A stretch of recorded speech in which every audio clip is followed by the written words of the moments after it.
From the creators who brought you RuPaul's Drag Race and $1 Million Listing, this is World of Wonder's Wow Report. Things that make us go wow. Hello and welcome everyone to another edition of the Wow Report, where we count down the top 10 things of the week that make us go wow. I'm Fenton Bailey, co-founder of World of Wonder, joined by Tom Campbell, our Chief Creative Officer, and literary legend James St. James. How do you do? Good. This is a fun top 10, I have to say. Let's jump in at number 10. Number 10. This show makes me feel so good after I'm done, but I start a little grumpy. So my number 10 is got a lot of grumpy in it. And I want to bitch about 3 couples. Actually, bitch about 2 and praise 1. One couple is the Golden Bachelor and his wife. Oh, I'm right with you. I refuse to learn their names. I watched previews. I did not watch the show. I know it was a sensation. I can't deny its power in the popular culture and how I guess it's cosplay. It's like, war reenactments of dating and romance. It's just fake. Yes. And the idea that the Golden Bachelor, that 2, and this again probably speaks more about me, but that 2 old people love them, are going to fall in love on a show that's all manufactured, and they all speak this crazy love language. This doesn't exist in real life. And then they get married. They really want you to believe that they're Yes. falling in love. Yes. And that it's true, and that this is the best thing that's ever happened to them. Just so cynical. The whole exercise of it is cynical. The wedding was cynical. And then even their announcement on Good Morning America, which they spun off into a nightline, it's just the way that the morning shows need ratings and glom onto the Bachelor. It's just yuckity, yuck. Okay, next couple in the yuckity yuck, Tom being a grump. Did you hear about Meghan Markle and Prince Harry and their new shows? I just so can wait not to see these shows. Meghan Markle is going to curate. No. I'm not going to jump on the anti-Harry and Meghan. I am. You don't have to. Let me, and then you can shame me. I don't get their brand. I don't get who they are. The smartest thing she should have done was go on to the Golden Globes with the rest of the cast of Suits. Normalize yourself, put yourself among real humans, because she is going to, according to some kind of press release around Netflix where they had that big deal, is that she's going to curate a show, which sounds like she's not going to be on very much, that echoes her love of gardening and food and entertaining. No. I'm not going to bash Meghan and Harry. Harry did the right thing by getting his wife and family out of that toxic. Okay, and since that time, they have made a series of blunders. From a brand point of view, they have to raise a family. They have to make money. What are they going to do? They're so poor. The struggling blue collar storyline continues because Prince Harry is going to do a docu-series about polo. Well, what else does he know, for Christ's sakes? He's a prince. Of course he's going to do polo. Of course he's going to garden. You aren't mad at Oprah for gardening. You aren't mad at Martha Stewart for gardening. Why should you owns it? Markle? She earned her right to garden. She definitely earned her. She had to put up with that bitch, Kate. She is on gardening leave. Let's just say that. She's on gardening leave. And she's decided to launch her own brand, American Riviera Orchard. Wow. And she sent out 50 jars of bespoke jam. Well, I would like some bespoke jam from Meghan Markle. Well, you weren't on the list. So. Guys, this is a Freaky Friday because I think James and I woke up in different each other's bodies. I don't understand. Why would you hate on the Duke and Duchess of? I find them yuckity yuck. Last, Mark Consuelos celebrated his 1-year anniversary co-hosting Kelly and Mark. And you happy with that?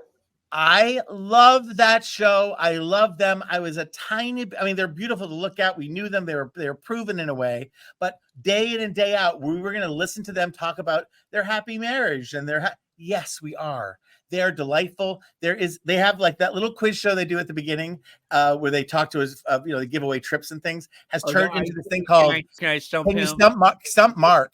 Yeah. And Mark gets so competitive because they tell a truth and a lie. And within like 1 minute, he gets to question them and decide if they told the truth or a lie. And his average is more that he can break them down. And if he wins, they don't win the t-shirt or the mug, but they go on for the trip. Anyway, and Kelly has never seemed happier. You know, she's in the Time Magazine 100 most influential people. Anderson Cooper in the Time Magazine wrote about her and said she would never admit it, but she's one of the top broadcasters in television history, which she's been doing it for 25 years, kind of apparently effortlessly, but working very hard.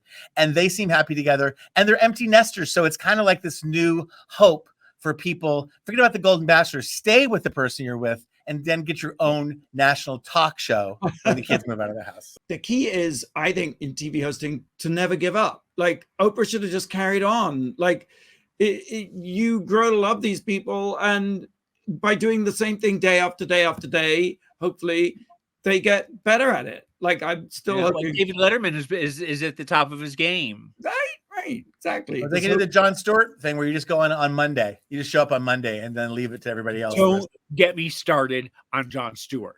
All right, well, let's move on. We had 3 sort of not so happy couples. I think there's a thematic thing that's going to emerge here today. Number 9. Number 9. I watched Brandy Hellville, The Cult of Fast Fashion on Max. I don't know if you guys have watched this, if you know about it. What is it? Watched it. Brandy Hellville. It's a searing documentary tell-all expose about the clothing brand Brandy Melville. It which kind of reminded me of like the last year's documentary about Abercrombie and Fitch. Sort of. What Brandy Melville has supplanted Abercrombie and Fitch as the go-to brand for teenage girls around the country. Everyone wants to be a Brandy Melville girl. I guess I'm not a teenage girl. I've never heard of the brand. Never, ever, ever. You're wearing one of her blouses. Okay. I've always seen it at the Grove and like the Americana, but I never knew what it was. I have so much to unpack here because Brandy Melville is a juggernaut company that has captured teenage girls in a way that nobody else has. What they're famous for is their snotty attitude, right? When you walk in the store, they do not pay attention to you. They shun you if you do not look a certain way. You have to have a California girl look about you, a Malibu 1970s boho waif look. The most famous thing about them is they do not have sizes. Their clothes are one size fits most, is what it says. And by most, it means teenage waifs of a certain size. And there are thousands and tens of thousands of videos on YouTube of girls getting their Brandy Melville outfits and trying them on for the camera and finding out that they do not and fit. It's huge on Instagram, right? It's huge on Instagram. Like their Instagram is all curated. Like if you walk into the store and if you have the Brandy Melville look, they will take your picture and put you on their Instagram, and there is no higher honor for a teenage girl. Now, the takeaway from all of this and what I've buried the lead here is that my niece, Caroline, works at the Brandy Melville here in Hollywood at the Grove. Okay.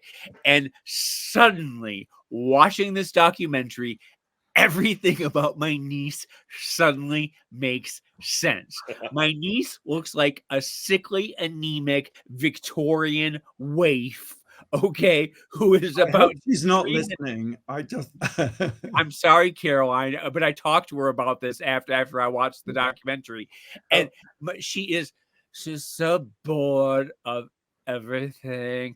Uncle Jimmy, you said it's so boring. It is so stupid. Everything is boring. Everything is, and she has this hair, this long hair that's always in her face and blowing in the wind. Like even when there's no wind, her hair is like blowing in the wind. And she's always wearing these little baby tees that look like she got from like, Goodwill bin for children, infants. So far, she sounds fabulous. Continue. She is fabulous. She is more fabulous than I will ever be. But apparently, at age 24, they call her the old hag at the store. They say, "Here comes the old hag," because she's 24 years old and working at Brandy. Oh, it's like you back in the 90s at the club. Well, it's true. When I was 25, and they called me Granny at the rave. It's the cycles of generations, the trauma, the cascading trauma of generations. But anyway, so this documentary is about Who's behind it? well, yeah, it's this horrible pervert from Italy who is behind it, who just hires these, 18-year-old waif girls. It's very, and everybody is like, hidden and telling the story, blah blah blah, and how they don't allow people of a certain body size. There's no black people working there. There's no Latinos working there. It's all white WASP girls who get to work at Brandy Melville. Well, and then the girls of color who did work there were all in the basement. Yeah, they could only do the stocking in the basement, but they were just like in the Abercrombie dog.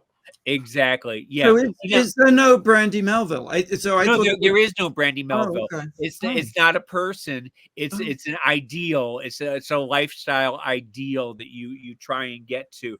But my niece Caroline says that the Hollywood store is not like that anymore, and that there's a couple girls of color and people of different sizes and stuff. But the fact of the matter is they can't wear the Brandy Melville clothes because it's one size fits most, which doesn't fit anyone. And is that all that the documentary is? That's what the documentary's about? And fast fashion like Zara, H&M is clogging up the oceans because an outfit a day is what they put out there, and then if it doesn't sell, it goes to Africa. It goes to this one Ghana. Yeah, Ghana, I think. But it all ends up on the beaches. Like this one group was like, we've dug down 6 feet and we're still on clothes. So they're not even the sand yet. So it's like crazy. And they just have these cargo ships of containers full of Zara fashion and Temu and Shine and all that stuff that doesn't sell, that ends up in these landfills on the beaches and then they just it's a terrible situation. That's not just Brandy Melville, then it's no, it isn't. No, it's the cult of fast fashion that is exemplified by the Brandy Melville. It's a fascinating documentary, and it's worth seeing. And I just had to have that personal connection to it. That is just suddenly everything came glaring into this. Do you think your niece would ever join us here on the Wow Report? Well, I was going to ask her, but it's Uncle Jimmy. But she's going to be unemployed pretty soon if her bosses see this. They're probably like going to fire her. I think the next time James is traveling or something, he can't join us, we get his niece. All right. Okay. Yeah. So that's Brandy Hellville documentary on Max. All right, number 8. Okay, going to share things up. Number 8. This week, Monday, April the 15th, was the 112th anniversary of the sinking of the Titanic. Too soon, Fenton, too soon. Well, gonna lighten things up a bit. Are you? I was being a little, facetious or ironic or whatever. So it's a fantastic documentary. I've talked about this series before, a little bit before. The rest is history. They've just done a 6-hour podcast about it, and it is fantastic. It's hosted by Dominic Sandbrook, Tom Holland, and I have to say, the Titanic is one of those evergreen subjects. I don't believe there will ever come a time when we're not fascinated by the Titanic. What did you learn? I learned a few things, and I'll share just a few things. One is that Bruce Ismay, who was the sort of mastermind behind the Titanic and who during his life was the man who had crossed the Atlantic the most number of times, he has been universally reviled as a villain since the Titanic sank. He was supposedly the man who said, "Go faster." He was supposedly the guy who survived. Well, he did survive the Titanic, but the idea that women and children were thrust aside as he pushed his way onto a lifeboat. None of these things is true. The Titanic was not even going at full speed. He did not ask the boat to go any faster.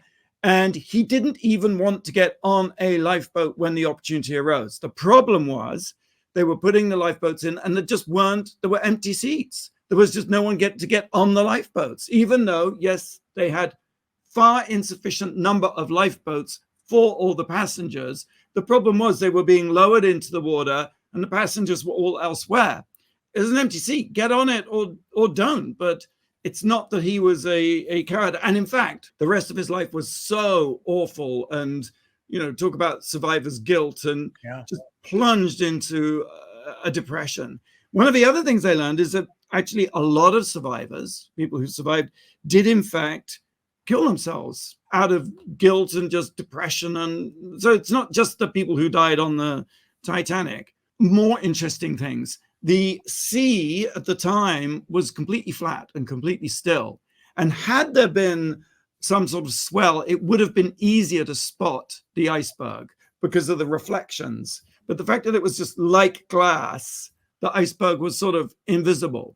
Number 3, the wisdom at the time, if you were going to hit an iceberg, just go for it. Hit it straight on. Do not try to go to the side, because when you go to the side, most of the iceberg is underwater and it acts like a knife and just slits the boat open, which of course is what happened to the unsinkable Titanic.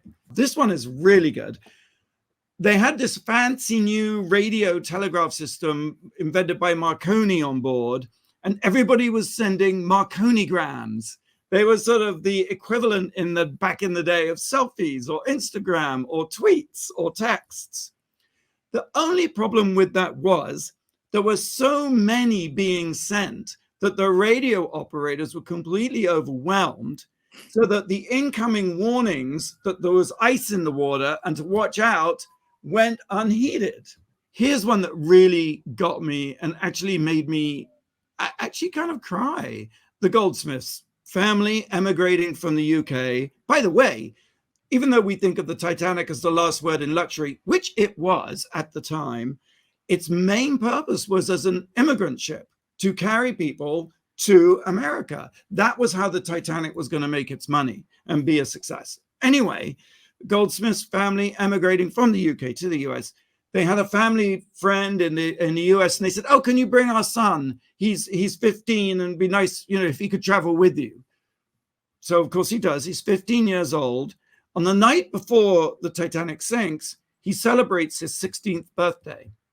And he is given, to celebrate that, a pair of long trousers.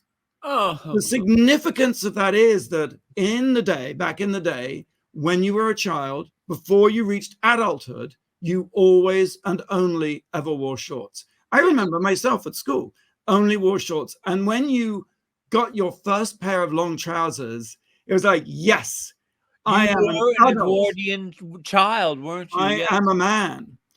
Yes. But the tragedy is, and this is what gets me, is that he was wearing his long trousers. And as a result, as they were boarding women and children in the lifeboats, he was not put on a lifeboat because he was in long trousers. So he wasn't a child. And so he perished.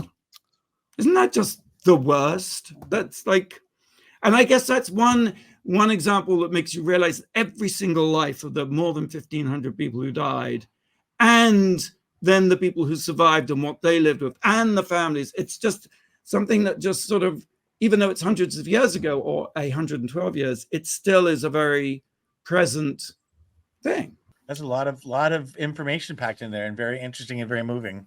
Thank you. And that's just some of it. And the last thing, I know we have to go to a break. The last thing I'll tell you, and this is kind of funny, is that, in America, there was a hearing and it was all about capitalism and sort of greed and all the sort of moral story about the folly and the hubris of the Titanic. In Britain, the story played as one of heroic failure. The idea that it was almost celebrated, the fact that men stood by and quietly went to their deaths. And the podcasters make this point that there is something peculiar about the British Empire and its mental state, is that enduring disaster in a dignified way is almost something to celebrate. And what a weird kind of complex, where does that come from? What does Well, it and mean? nothing exemplifies that more than, during World War I and then later World War II, the keep calm, carry on during the bombing of the Blitz and all of that. It Exactly. is that same mentality of we must endure, we must keep a stiff upper lip as we go to our doom. The podcasters think it's kind of like a guilt complex for the empire of all the sort of cruelties and exploitation that the British Empire visited on people. It's like, well, when it goes shit shape, when the ship goes down, you have to, this is your comeuppance. Man up, yes, this is your comeuppance. Yeah. But it is man against nature, and nature won, and it's like, and so you're left there on your man-made hubris, sinking slowly into the sea. Let's take a break. Tom, will you do the promo, because tonight is a special night. Oh my God. It is the grand finale of RuPaul's Drag Race season 16. And, we love this show. There's never been a bad season. This may be one of the best, most well-received. I think it's the highest rated season, or it's going to be at the end of the day. I'm having more fun this season than I've had in years. I love it. And just, we're off last week where we instead of having a reunion where people like just rehashed old Twitter feuds, we had a lip sync SmackDown for the Queen of She already had hers. So all the returning queens got to do a lip sync SmackDown, and it was so entertaining and so fulfilling. And you just realized what a cast from the first eliminated to our top 3, what stars they all are. And I think we're going to see a lot more of them all. But tonight we crown ourselves a winner, whether it's going to be Nymphia Wind, whether it's going to be Plain Jane, or whether it's going to be Saphira Crystal, all worthy in their own way. So, and that, of course, is on MTV 9 p.m. ET, or if you're out of the country, you can watch it on Wow Presents Plus at wowpresentsplus.com. And if you miss it, or even if you don't, come down to DragCon LA, July 19th and 20th, and meet many of the queens from season 16. Yeah, and James A. James. Of course, Jimmy said Jimmy. Yes. My grand return after 5 years. Will your niece be there with you as well? She will, actually. I'm going. No books, yes. You're listening to World of Wonders Wow Report. Things that make us go wow. Welcome back to the Wow Report. I'm Fenton here with Tom and James and Blake. All right, we're counting down the top 10 things of the week that made us go wow, and we've reached number 7. Number 7. This is a film, a documentary that I watched this week, not for the first time, but I have to say maybe in its entirety for the second time. And I want to talk about it because I have a whole new perspective. And it's the legendary documentary, the documentary of all documentaries, Grey Gardens. Oh. When's the last time you think you've seen Grey Gardens, the documentary? Well, interestingly, I watched it about a month ago. Well, there you go. I've never seen it. What? Has it been a while, or can you remember? It has been a while. It's been at least 5 or maybe 10 years. Well, wait a minute, Blake. Will you watch it? Is it something you want to see? Yes. Yeah. Okay. Because I'm a fan. I love the musical. I think the musical was fantastic, and I loved the Drew Barrymore. And I love the musical. I love the HBO thing with Drew Barrymore and what's her name, Jessica Lange. Right? But and it's been and Jinx Monsoon played little Edie on so it's such a touchstone for us. I did see that. Okay, good. But the actual documentary is so unique, has such quality, and it's everything, but it's really those two. They are such incredible storytellers. They are so stimulated by the camera being on them. They are so captivating. They are beautiful. They are insane. They live in squalor. But I think when I was younger, I felt like I was looking down on them or how sad their life turned out. And now I look at it and think, but for the grace of God, go I. Like, this is one way you roll. Actual glorious, gorgeous, fabulous people they were. Yes! Like, you staunch characters. You don't make them like that anymore. And, I can't believe anyone doesn't know, but this is Jacqueline Kennedy's aunt and cousin, and Lee Raswell as well, who in the 70s lived in a Tony part of the Hamptons, but They can get you for wearing blue stockings on Tuesday. Exactly. But they had, the father had divorced the mother. Edie had sort of lived with her mother for 25 years, kind of captured there, but they were, and they had no money. And so the water was turned off and raccoons had moved in. Yes. And cats everywhere. So they were living in this incredible rich family, the cousin of the first lady in the United States, living in absolute squalor. Is a Tony part of the Hamptons a good part or the bad part? No, Tony means fabulous. Means very chic. Fabulous. And I was reminded of a character who I know, but Jerry in the musical. Jerry loved my corn, and Jerry came to them the first day, and one of them called him the marble fawn.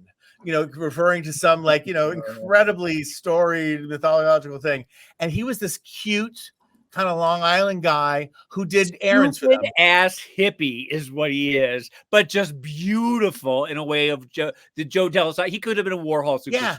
And those kind of summer jobs that you remember having in the 70s, or just helping people, or jumping over the fence, or I could fix that. Or like, I'm making some corn next to my bed. Would you like some? Sure. We'll have some corn. Your hot plate full of corn.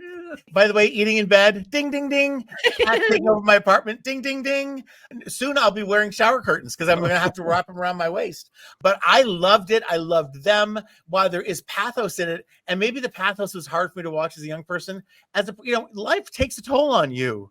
Life turns out the way it turns out, and they were magnificent in their own, I don't want to say squalor, but in their own unique circumstances. And it's a marvelous documentary. That after working with kooky drag queens for the last 15 years, and I think America has met so many kooky characters over the last couple of years through reality television, that now we can see them. We can see them for the beauty that they are in a way that maybe in the 70s and 80s when they first came out, you couldn't. And the rebels that they were, they were really against the norm. Revolutionary outfit for today. Yes, the revolutionary costume for today. And the last thing, Jerry, the hunky guy. So I looked him up immediately because I'm like, where's Jerry today? He's still alive. The Maisel brothers, who directed and produced this, they found him in a taxi cab 10 years ago. Like they were looking for all this time. And they did another documentary, which I haven't found yet, but about him. And he's a sculptor. He's gay. He is a long-term partner.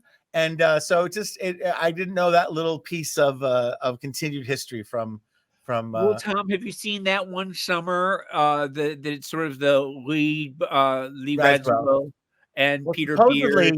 Lee Radziwill commissioned, and her husband at the time commissioned a documentary with the Maisel brothers, and they started doing it, and then they lost the film, which sounds suspect.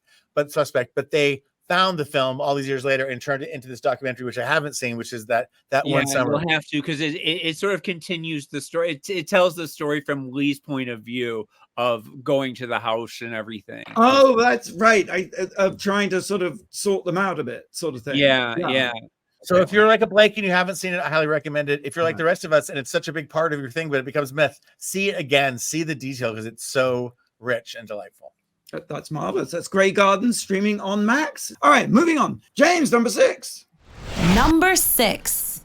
I got my copy of Candy Darling, Dreamer, Icon, Superstar by Cynthia Carr, who did David Wojnarowicz. And in that tradition of just reading the headline, Tom, and not wanting, I thought, I'll send this book to James St. James. He will read it and talk about it on the Wow Reports. Well done. Yes, and we did talk about it. We talked about it when it was announced that it came out, but I've started reading it and I have some thoughts. It's a doorstop of a book. I mean, it's just huge. It's every day of her life, basically, we learn about is an exhaustive document of her life. The problem I have with it early on, because she hasn't gotten to New York and become Candy yet, is that this 2024 need to be gender knowledgeable and gender correct about everything is getting in the way of the narrative, because you have these paragraphs where you have people referring to Candy and Jimmy and he and him and she and her, and Cynthia, the author, doesn't pick a lane. So you have all of it in one paragraph where it's like suddenly it's like reading the Brothers Karamazov or something where somebody has like 20 different names. They're referring to Jimmy and Candy and he and him and her and she in the same paragraph. And you don't really, you're like, you have whiplash. Who are we talking? You know, like you just wish that they would say Candy all along. Yeah. Or, you know, it's a little confusing, but I have a feeling that will resolve once Candy gets to New York and gets to the factory, and all of that really starts to take off. It has been announced, I don't know if we talked about this before, but that there's a movie that John Cameron Mitchell is producing the movie. Zachary Drucker, our good friend, is directing it, and Hari Neff, the fabulous trans icon, gorgeous actress, Hari Neff, is playing Candy. Oh, wow, what a dream role. Could you be in better hands than to have those three people doing it? So I'm very much looking forward to that. That is Candy Darling by Cynthia Carr, out now. Number 5. Another book, a hot read that I actually have not yet read, but have every intention of reading. I just discovered it literally today, in fact. Earl Spencer.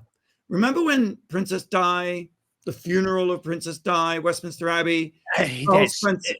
And he was devastating, scorching through the heart of the British establishment. And her brother, right? Her brother. He salted the earth. He did. And he lives, of course, in Althorpe Estate, which is a sort of Saltburnian, vast, gorgeous, capability brown, Palladian mansions. Yeah, what have antiques, deer parks, the lot.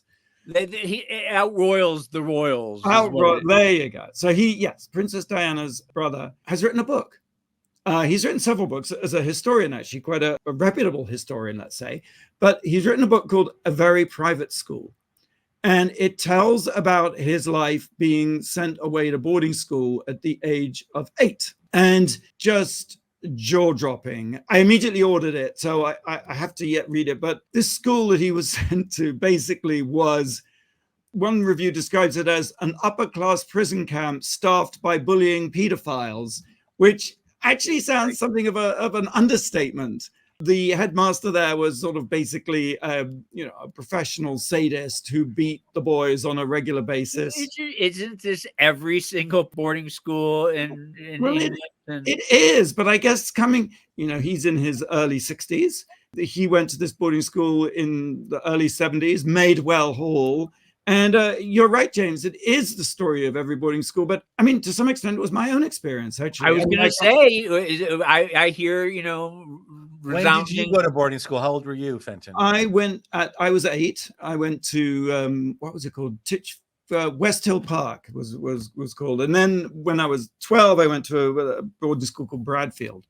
And there was also boyish night pounding and all of that. Yeah. We had a Greek theater and we did plays in ancient Greek, as you do, and we had to wear gowns, black academic gowns, which actually was quite good for swishing around. But it was a pretty brutal experience. And it just goes back to this sort of Titanic thing of this sort of British stiff upper lip and this sort of almost this idea of institutionalized torture as a terribly good thing and the making of you. And it's amazing that he's actually written this book. I mean, he says he's written it not to encourage any particular sympathy, but just for his own sort of cathartic peace of mind. But it is an extraordinary phenomena that, the British the height of privilege was to be able to send your kid to a public school, which is a private school, which is a boarding school. So everybody was in on it. It wasn't just the super rich. My parents were sort of middle class, but their aspiration was to be able to send us to a boarding school, and we wanted to go to them because we thought that was the best thing. Of course, I mean, and then as a result of it, because of it being such a complete fucking nightmare, there's a sort of omerta that you don't want to, if you start complaining about it, you're complaining to your parents who are giving up so much. Right. You're being a whinger. You're not being that person who's standing on the deck of the Titanic as it's sinking. Can I ask you a dumb question? Do these schools still exist? To what extent are they different? Do you know? they absolutely do still exist. And they all say, Madewell Hall made a statement after Earl Spencer's book was published saying, you know, we're very sorry, but the school has changed beyond recognition since then. And I guess 9 times out of 10, that's very possibly true. Most of them, for example, are co-ed, which perhaps can only be a good thing, I guess, unless you're like me and you're just an inveterate gay, in which case it doesn't make any difference. But I do think the luster of this educational system has sort of gone, and that these institutions have proven to be historically a sort of haven for some pretty twisted individuals. I tell you, my divinity master at prep school, when I was 8, and went willingly, by the way, I wasn't sent away, you know, but he had a sort of a wig, basically a toupee that had an absurd bump that like a pharaonic hat, and he was sort of ramrod straight in terms of his demeanor, but gay as a goose, and a complete sadist. I mean, in addition to midnight naked swims, he would also take exercise books that were stapled together, and if you got the answers wrong, he'd unpick the staples and then slap you across the face so that you had scratches across. I mean, all this stuff was sanctioned, and no one and you were like, not my face, not my face. But anyway, I'm really excited to read this book. Let's take one more break. RuPaul's Drag Race Live Untucked, coming this Wednesday to Wow Presents Plus, captures what really happens behind the curtain of the hottest show in the Las Vegas Strip, RuPaul's Drag Race Live, of course. I want to tip my hat to Michael Pressman, who refuses to come on our show, who runs digital, because between House of Laughs, which just came out, and this show, the quality, their amazing programming. Bravo. I know it's not more than just Michael involved, but I want to give a shout out to Michael. And our fearless leader is amazing. Absolutely right. And Pete Williams and a whole bunch of great people. So, yes. WowPresentsPlus.com. You're listening to World of Wonders Wow Report. Things that make us go wow. All right, we're counting down the top 10 things of the week that made us go wow. We've reached number 4, Tom. Number 4. Sunday morning started off as it always does. My Alexa goes off at 7. I say, Alexa, off. Alexa, turn on NPR, where I listen to the NPR morning show religiously as I get ready for something I go out and do in the morning. And the incredible host, Aisha Roscoe, who I love. She's been on for at least a year, probably more. She just is a ray of sunshine. She actually has a personality and a voice that isn't an NPR voice. She's just anyway. She runs the hour at about 1:15, which I had to be someplace at 8, so I'm always playing. There is the puzzle master. Will Shortz usually comes on, and they have this fun puzzle I like to play along with. And she says, and I've been listening to it the last few weeks, and there's been somebody filling in for Will, and I didn't think much about it, or I was running late or whatever. And she said, I'm so happy in her voice to have Will Shortz back. And I didn't know he'd been gone for a reason. I found out in that moment he had a stroke on February 3rd. And had been in the hospital and was just released from the hospital. So I had this huge burge. I'm terrible. But I'm like, oh my God, and then, oh my God, he's back. And then when he spoke, he was clear, but the left side of his body that he's still going through treatment for has been totally affected. So you can hear it in his speech. And it just was this 360 of emotion, because it was like, oh, my favorite show's on with my favorite people and Will's back. Yay. And she's so excited because he's back from his stroke bed. And it's like, oh my God. And he's been the editor of the New York Times crossword puzzles since 1993. He was the puzzle master at NPR since 89. He is the cutest guy. He's gay. He's got a partner. I just have been taking him for granted because he's everywhere in my life. Well, when you say puzzle master, what does he do? Like, is it like, what is the puzzle master? He creates the crossword puzzles in the New York Times and other games. And he is a savant. As a child, he was doing puzzles. He was just into it from like 8, 9, 10. He went to the Indiana University and he created his own major in, I don't know, gameology. It's called something else. Puzzling. But it's just, puzzling. But I'm just here to celebrate Will Shortz, who makes the most fun puzzles, who's the nicest, most kind. You just, it's like someone who's been in my ear for 2 decades, and I just take for granted that he's there. And I might, for New York Times, NPR, whatever. I have a lot of fun doing that, and he's getting better, and I wish him so much. And I realize he's 72. I'm 60, wonderful, as you remember. But it's happening, people. It's happening. Not to say he can't live a lot longer, but God bless us all, and thank you, Will Shortz, for all the joy you bring me and so many others, and speedy recovery. Congratulations, Will Shortz, on remaining in place. In place. Yes. James, number 3. Number 3. Did you guys get a chance to see Ryan Gosling on Saturday Night Live last week?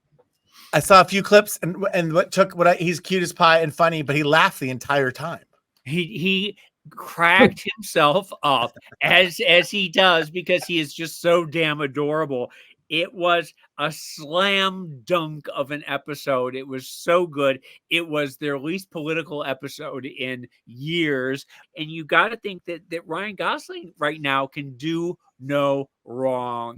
After Barbie, after that incredible, instantly iconic Oscar I'm Just Ken performance, with the Fall Guy getting this unprecedented amount of buzz that it's just going to be the best movie of the year.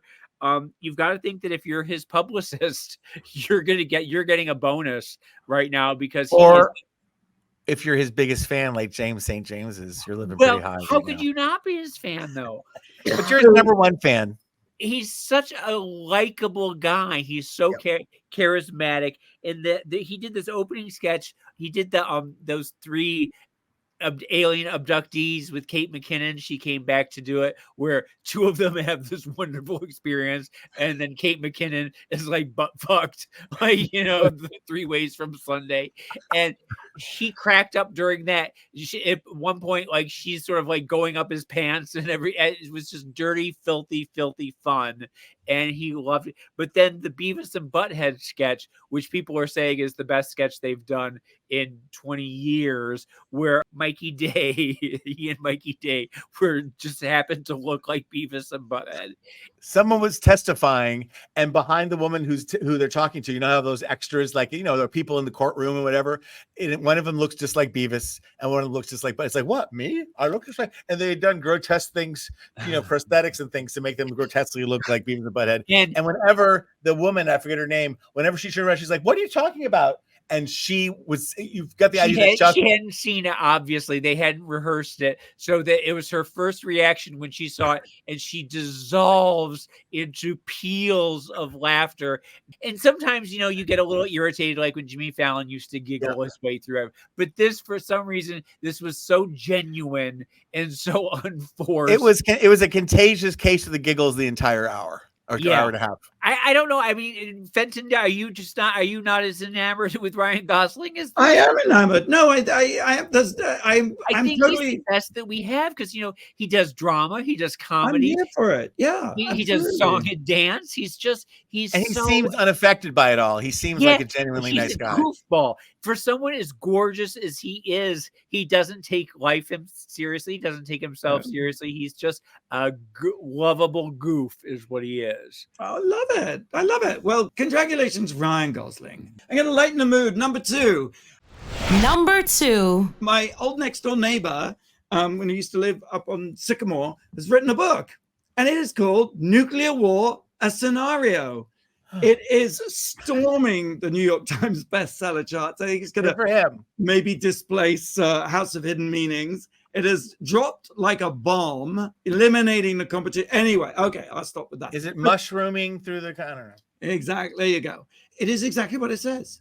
It is an imagining of what would happen if there was a nuclear war, which in some respects, I guess, isn't that original an idea. But the way Annie does this, she estimates that it would take 72 minutes to end the world. And she's written this 373-page book that takes you through second by second. I haven't read the whole thing yet, but she did write a piece in the Daily Mail. Spoiler. I know, just for a change.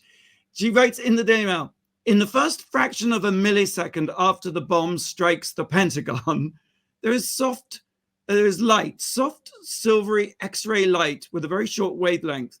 The light superheats the surrounding air to millions of degrees, creating a massive fireball that expands at millions of miles per hour. Within a few seconds, the fireball is more than a mile.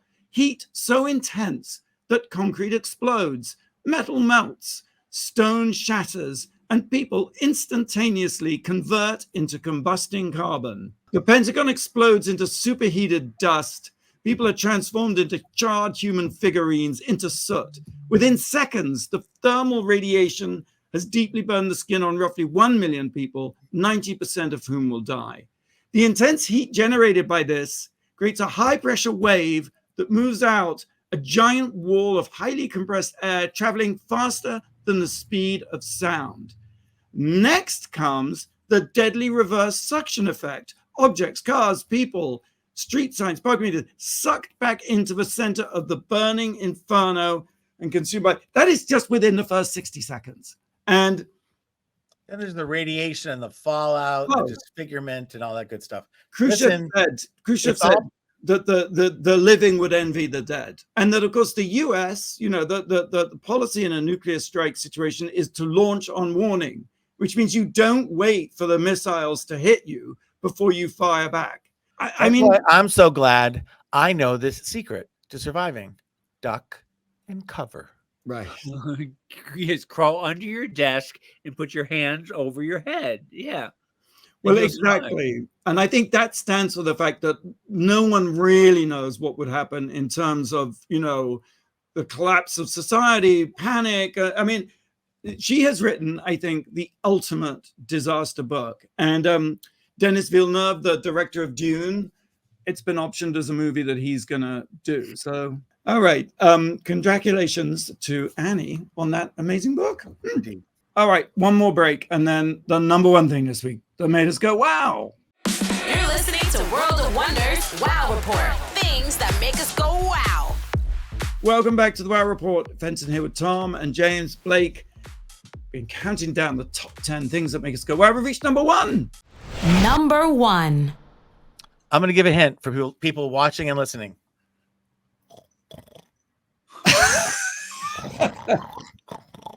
Don Snorleone is what they say. Yes, Sleepy Don. Donald Trump was in court all week watching as his trial is getting underway. It's been something to watch. Have you guys been following the news? Have to. Interestingly, there was reports that as he was sleeping, he let out a large fart. But because, how do you report that on mainstream media? You don't. So that did he wake himself up? Yeah, he farted himself awake. Yes. But isn't that the thing with him? Earlier in the year, there was this whole thing that he's pooping in his pants all the time. Yeah. And what is going? Did they drug him up? Did they, give him Xanax so he wouldn't have these outbursts? He was just up all night watching Fox News. Or was he up on Adderall all night? What is the reason why he was so quiet and sleepy? I think because he has to be quiet in a weird way. He's like, if you're an adrenaline junkie, he's like a rage junkie. And if he can't, apparently, on Thursday, he was pulling his phone out and he was making threats to different potential jurors, and yet he's not being reprimanded or being. I think the judge, I have a source inside the courtroom. They were saying that the judge actually is very strict in terms of adhering to the rules, and also very elegant and fair and personable and reasonable, and that actually the experience of being there is profoundly different from what is being reported, as I guess it would be. Like if he wakes himself up from farting, that isn't going to make it on the nightly news, All right. So Blake wants us to end early, so let's just keep our voices down in case Donald's sleeping, listening. Donald, if you're listening, get your rest, honey. I do wish there were cameras there, though, don't you? I thought the funniest thing was whenever they had to read the embarrassing things that all the potential jurors had said about him on their social media. Yeah, he's Anyway, it's a moment in history that we needed to commemorate for a second. Apparently, the courtroom is not very prestigious in that it's a bit run down, and the heating and cooling system is a bit wonky, and so it's apparently it's freezing in there. But if you adjust the thermostat, it suddenly becomes instantly broiling. So it's like Mar-a-Lago. He should be used to it. Thanks for tuning in to the Wow Report on Radio Andy. Thank you, Tom. Thank you, James. Thank you, Blake. Same time, same place next week. Until then, go out and buy your copy of Screen Age. Do something that makes the world go Wow.